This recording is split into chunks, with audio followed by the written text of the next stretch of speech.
Hey everyone, welcome to episode 2 of the Weekly Juice podcast. Today we're going to discuss investing and putting your savings to work. My name is Ryan Bevilacqua and I'm joined alongside here my co-host Corey Jacobson. So let's dive in.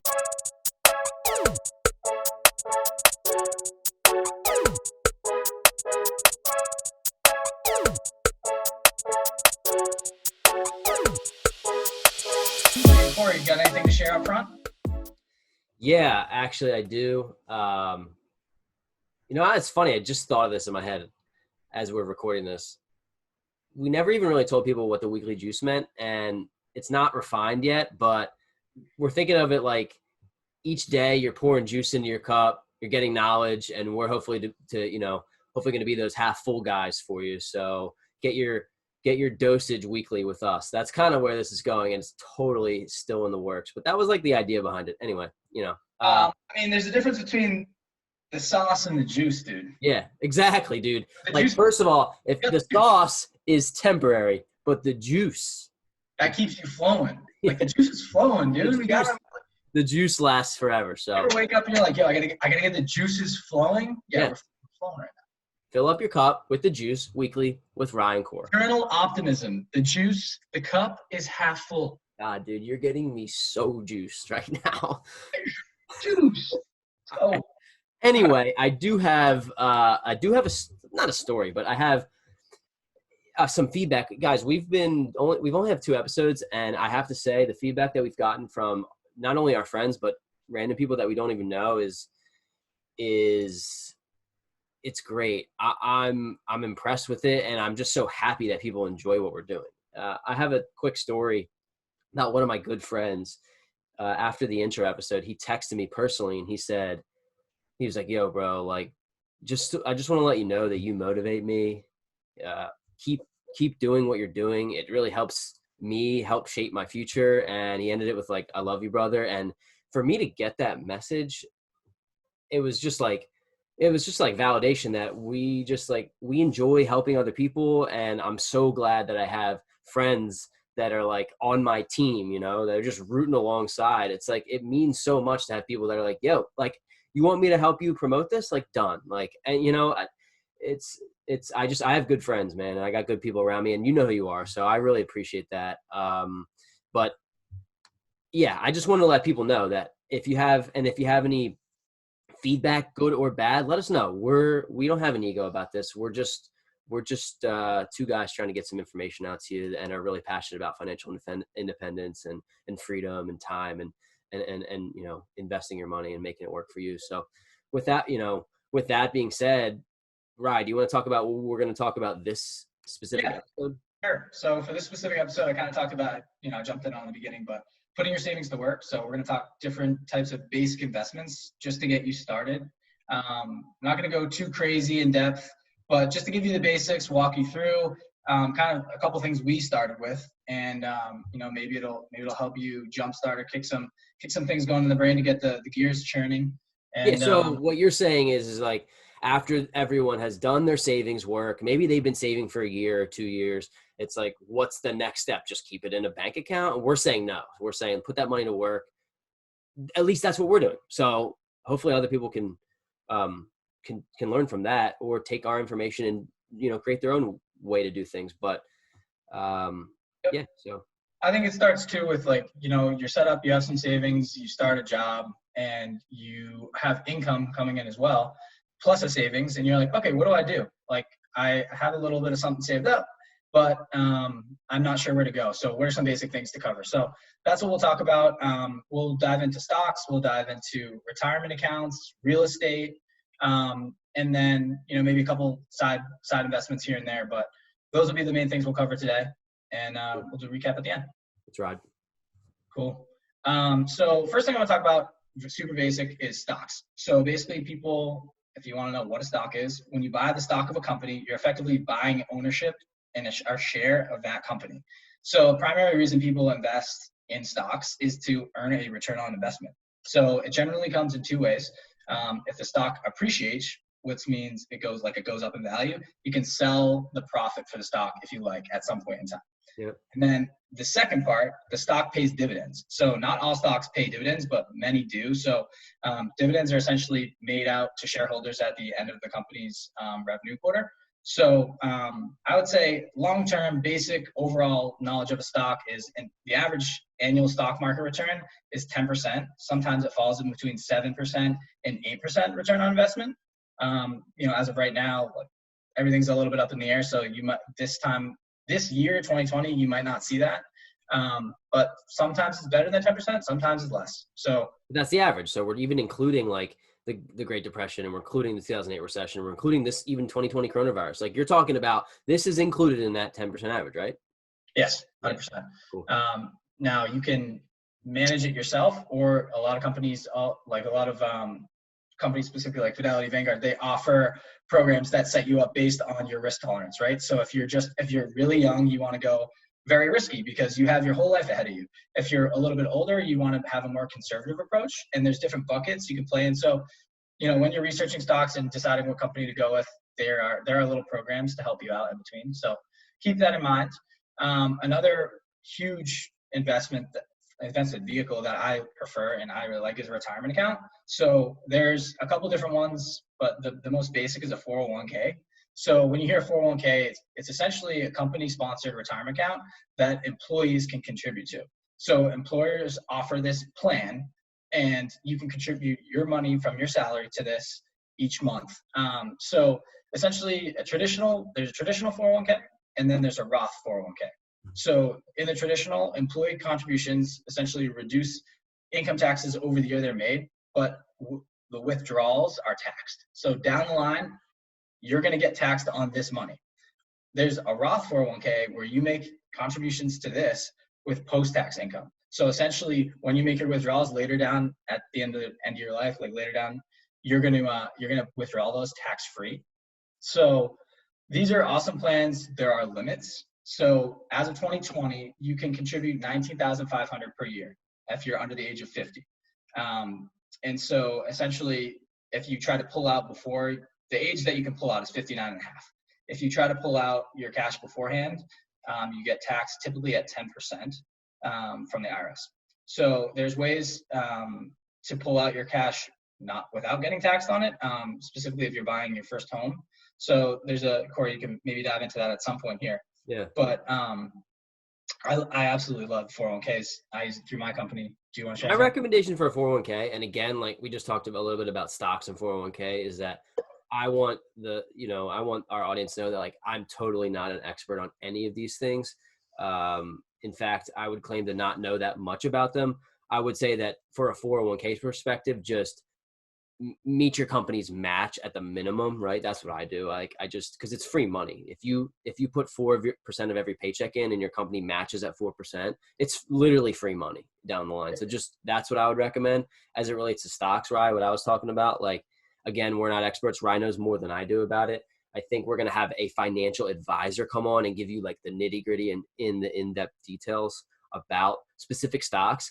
Like, yeah, okay, Cory, you bought Amazon in 2015. Like, duh, you're not a genius. Like, anyone can do that. So I'm not like, I'm not going to go ahead and say, oh, pick this stock. Like, I'm so smart. It's just, there's basics to follow. And I think Ryan knows what he's doing. So I'll let him continue, but we are going to have a financial advisor.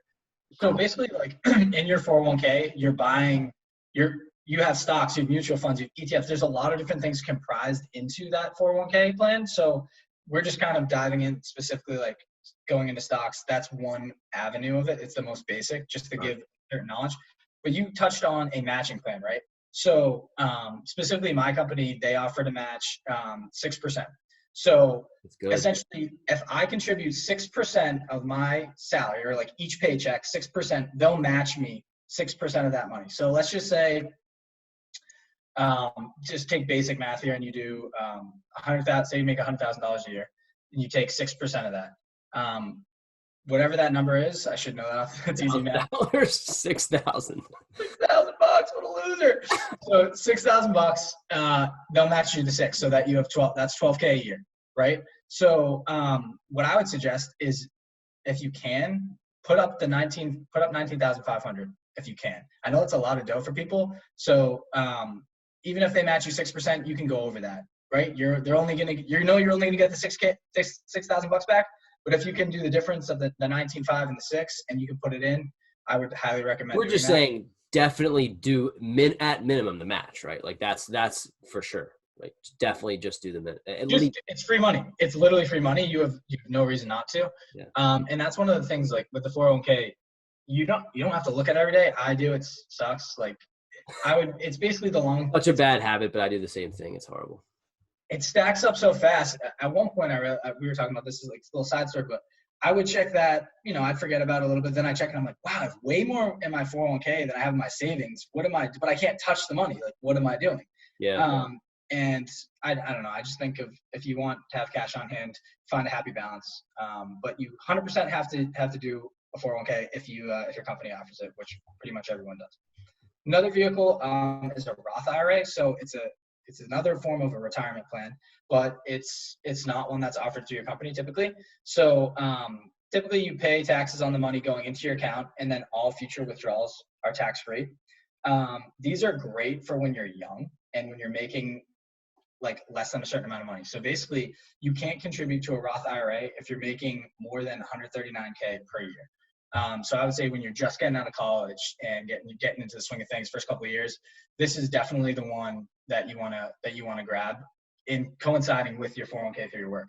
For married couples, the limit is $206,000. So I know a lot of us got married young. Cory and I did. So this is something that you can think about too. But you said Court and you, right? Not Cory. Wish I was married to Cory, dude. No. Yeah, I said Cory. So basically, these are two of the most prominent retirement accounts that people use today. Do you have one, Cory, or no? Yeah, so I can just give you my scenario of what I do. I have a 401k plan through actually ADP at work, and I just do the match. That's I don't do any more than the match, because personally I feel like for me I can get a better return than my 401k at that whatever that percentage is in real estate. So that's the only reason I don't do anything more than the match. So I do the match. I also have a Fidelity account. Fidelity is really good. You can do Fidelity by yourself. You can do just a personalized Fidelity account where you can log on, talk to someone who knows about what type of funds to put your money in. And I use a fund that is like a combination of a bunch of companies like Visa and Apple and MasterCard and Google and Amazon, and essentially it just grows with the value of somewhere around where the S&P 500 is. So I just put a certain amount of that in aside every month, like you said, automatic, that I don't even think about.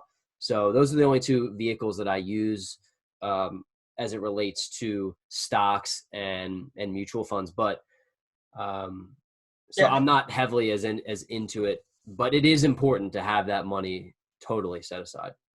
100%. I think you touched on Fidelity. So there's a couple different companies that are known out there right now that a lot of people use.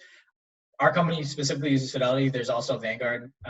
So you can research what one works best for you, but the most user-friendly and one that just works with our company is Fidelity. So they have an app, they have an interface online, super easy, and you kind of already dove into that, but I would just let people know there's definitely other avenues should you want to go that way. Another term I want to discuss here, and just because we're going to mention it on every episode, I know we dove into cash flow at one point, but this one is interest. So, the term interest, when we talk about it, essentially it's the cost of borrowing money in the case of interest charged on a loan balance. So basically it's used as a percentage. So interest can be paid for money on deposit, but also charged when you take out a loan. So I don't know if that totally made sense. Might have to dumb it down a little bit, but simple interest is calculated on principal, or the original amount of a loan, multiplied by the interest rate times the term of the loan. So essentially, say you want to take out a $10,000 loan, and they say that you're going to be charged 5% interest on this loan. What you essentially would do is you take the 10,000, you multiply it by 0.05, the interest rate, times the term of the loan. So say it's a 3-year loan, 10,000 times 0.05 times 3, it would cost you $1,500 to take out this $10,000 loan. So essentially you'd have $11,500 out of your pocket as opposed just so that you could get that 10,000. I don't know if that totally made sense or if that was. Can I give the people just like a roundabout idea of why did you get into compound interest yet? Is that next? That was simple interest. Okay. Compound interest is essentially, well, you can dive into this, but well, I'll give you an example of compound interest in terms of like just layman's terms. If let's just say somebody has $1,000 that they want to put into the S&P 500, into the stock market, into a fund. Let's say they have $1,000, and like you said, they're willing to contribute $500 a month. They have $1,000 right now, and they want to put $500 a month into that account continuously without thought. That might be a lot for people in savings, but let's just use that number.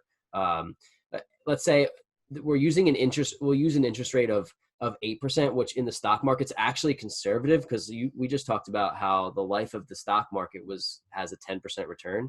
Let's say, so you have $1,000, you're putting $500 in a month for a full year, which is $6,000 a year you're putting in there.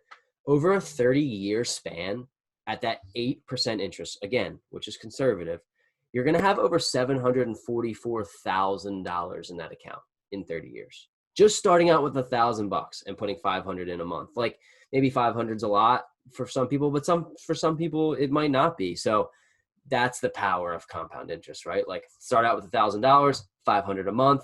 The principal on that, I'd have to look up what the actual principal is, but the interest growth is so much bigger than what the actual principal amount that you put in was. So the important part is to start super early, because the interest keeps compounding year after year, and you see down the line, like way down the line, that's when the larger amounts compound with the larger amounts. You know what I mean? Yeah. So I don't know how young people are going to be listening to this, but the earlier you can start with all these accounts, the better. I wish I started younger. Totally, dude. Even 10 years ago, like you'd have that much more. If you started 10 years ago, you'd have that much more money than you do right now. It's pretty powerful. So we talked about a couple different investments here, but I think we should dive into arguably what I would deem is probably your favorite. Let's chat a little bit about real estate and why you specifically love that investment. Yeah. So I think we wanted to cover all types of investments for you guys, but my whole vision for financial freedom and this independence movement part of it is stemmed through real estate. So I explained earlier how I don't contribute more than the match that my company offers to my 401k, because I believe I can get a bigger return in the real estate in that field. So I'll give you guys just a roundabout explanation of where you can put your money into once you have that savings, that nest egg that we talked about that you're ready to spend and make it work for you. It's realistic to get a 15 to 20% return on a real estate investment if you're buying for a long-term rental hold. So I'll give you an example of a multifamily property, a duplex. Let's say a duplex is you have one mortgage on a 2-unit property. So you can have in other words, it's all under one roof, but you have a 2-bed, let's just say a 2-bed, 1-bath and a 2-bed, 1-bath, and the homes are attached, and that would be considered a multifamily property. Also, there's triplexes, there's quadplexes, and then there's apartment buildings, which are major assets. But let's just say, for example, that somebody has $30,000 saved up from this nest egg, and they want to put it in the real estate investment vehicle to make that money work for you. $30,000 put into a property can give you at 20% can give you a $6,000 return, which gives you annually, which gives you a $500 a month return in cash flow. So the reason I like real estate more than any other vehicle is because you're not only getting that $500 a month in cash flow, but you're getting multiple other benefits from putting your money into real estate. So to go off of those multiple benefits that I'm talking about, based on, we can just use an example of a $100,000 mortgage. Let's say you use that $30,000 as the down payment. Let's say your house is worth $130,000. So you have a $100,000 mortgage. You're getting multiple benefits from the principal loan pay down. So at the beginning, normally your interest is front loaded, but let's say $300 or $400 a month is paying your loan down from $100,000 to $99,600, then it's $99,200, or for what, or that example of $400 each month, and it grows. So you're each month you're paying it down. Hopefully over time, the asset that you bought, the multifamily property, also appreciates in value. So you have that equity gap between how much the home is worth and how much is left on the principal of your mortgage. So not only are you getting the $500 a month in cash flow, but you're getting the growth of the property minus the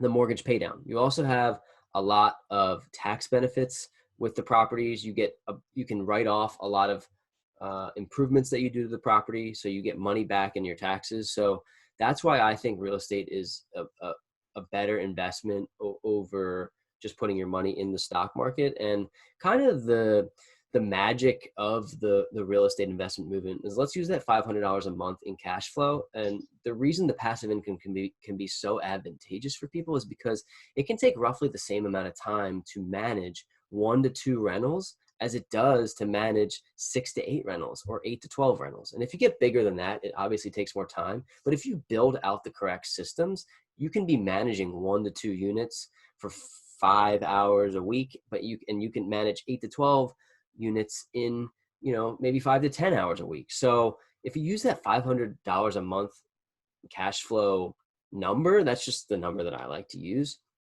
Let's say you bought 15 properties over the next 15 years, 1 a year. It is doable. I know it's kind of sounds scary, but it is totally doable. Let's say you bought, 15 properties over the next 15 years using the $500 a month in cash flow. By the way, that's a very, very conservative cash flow number. There's deals that are worth a lot more than that. You get a lot bigger return. But anyway, 15 properties over the times 500 a month is $90,000 a year in passive income that can realistically be managed with a good system and a good platform for about 10 hours a week. So you can, talk about freeing up your happiness, man. Like, you can bring in $90,000 of passive income a year and, for working 10 hours a week or less. So if you can keep your expenses under $90,000 a year, you're free. And I don't think that's that hard to do. Like, you're literally free. You don't have to show up every day. You don't have to listen to a boss. You don't have to do all these things. That's the magic behind real estate. So think about your expenses, right? Like, you're not spending $90K a year right now. Like, oh my God. God. That's what I'm saying. You know what I mean? Trim it down to 40, 50K a year. You don't need that many houses. Yeah, you don't need 15 properties. You need what? Half that, right? You need 6, 7. Talk about living in your means and not buying the new car, not doing all this while you're young. Your properties and cash flow, that's going to pay for it down the line. Absolutely. But basically, kind of just to sum up what you were saying here, and tell me if I'm off, but benefits of real estate as an investment vehicle. You have steady income. It's long-term financial security, tax benefits, mortgage pay down, appreciation, inflation. So cost of living goes up. So does rent generally over time. Absolutely. And then you're your own decision maker. You're not waiting for things to happen in the market. You are making them happen. They're tangible, they're sticky. You can alter them to essentially boost your investment, which is pretty awesome. Dude, that's perfect. And you left out a point. You mentioned a point that I forgot to mention. So that $500 a month in cash flow after 15 years on the first property, there's no shot that it'll be the same. When's the last time all of our people that rent out there, when's the last time your landlord raised rent? I mean, I bet he raised rent in the past year, if not in the past 2 years. So that $500 a month cash flow on that first property is probably, after 15 years, the rent is probably gone up, I don't know, 20, 30, 40%. So that $90,000 over 15 years that I'm talking about is like ultra conservative. That's if your rents never go up. And I don't know what world you're living in, but like, rents always go up. So that's why that $500 a month in cash flow, after 2 years, maybe it becomes 600. After 4 years, maybe it becomes, 800. So maybe you're right? Maybe you only need 5 properties to be like financially free. That's incredible. So you just have to buy it right? 100%. Yep. I think you just need to be consciously thinking about it. This whole game, game life, it's a numbers game, right? And not everybody's great with numbers, myself included. They have calculators out there. There's so many things online that you can find that'll help you streamline your process and also create the systems, like you said, Cor. I think another important thing we will like touch on in a future episode, not sure how far down the line here, but is specifically our how we set up our first properties and Yeah. the steps we took to prep and go through the whole thing. There could be honestly, we could do freaking 10 episodes on it just to talk about the ins and outs of everything. But I think it'll help paint a picture and show that it's doable. I mean, we're two guys under 30 that we have one each, at least, you and you too. So we've been through it and can help just kind of show what we did to succeed in that area, but also mistakes we made along the way. Yeah, that's a good point. So within the next 1 or 2 episodes, we are going to be doing an overview of our first deals each. And then we are going to talk about the mistakes, because I think that's what people want to know. If we can help you avoid the mistakes that we made, that's what we're here for. Like, I hope that we can do that. And then hopefully people are skyrocketing past us. Like, that's like, we can all win out here. So the only way to do it is to do it. You have to go through it. That's the only way I truly learned it. I heard everything. I listened to Bigger Pockets. I read books. The only way you truly learn is going through the process and going through the experience. So exactly. So we'll take the numbers from the investments, and again, you can apply that $30,000 number. You can mix it and use a $15,000. You can use a $40,000 number. So if you guys have questions, shoot us a DM. Or if you have our number, shoot us a text, and we'll be able to go over maybe a specific scenario for you that we think might work. Again, we're only sharing our experiences because we don't know what everyone else out there is looking to do. But if you want us to cover certain topics, we'd be happy to. We're going to show you how that $30,000 number will give it an idea of like what that would do for us, in our specific deal. So perfect. definitely follow Weekly Juice Pod on Instagram at Weekly Juice Pod. We put out snippets from our up and coming shows, and what we also do is give you like takeaways from the show. Once they come out on Wednesdays, on Thursdays, we're oftentimes giving you guys information about what came out. So I'd say we got some pretty funny things coming up too. I think we're going to only continue to get better with this and make it more fun and interactive. So stick on the journey with us. We're excited. It's going to be fun. But before we wrap this episode, did want to dive into, and I think it's perfect, discussing savings and investments and just getting your mind right into to like making the decision to move forward in that journey and part of your life, is our something to share today. So Cory, you want to take it away with something to share for this week's episode? Yeah. So in this week's episode, our something to share, which by the way is like the corniest name ever. We need a new name for this, I think. But we're gonna come up with a better one. And also, Rye is because of the quarantine, it's been hard to get like stuff shipped to your house. The sound quality is going to improve for both of us. We have microphones; they're on the way. Probably the next episode where you'll hear better sound quality. So we realize that if anyone if it's muffled or echoey or anything. But anyway, something to share. We're going to come up with a better name. For now, it's something to share. Is the book that changed my entire perspective about not only investing in money, but just like life in general. The book is Rich Dad, Poor Dad, and it's by Robert Kiyosaki. And what it did for me is put money and time and happiness into this funnel of perspection that I was just like, oh my God, like I've been kind of doing it the wrong way, again, for me. So some of the key takeaways from the book, it's, one of them is like, learn to listen to people, learn to take advice, learn from others who have done what you're trying to do before you. Pay yourself first, which is what Rye talked about in the last episode, to make sure that the money that you're bringing in, you're paying yourself before you pay all your bills.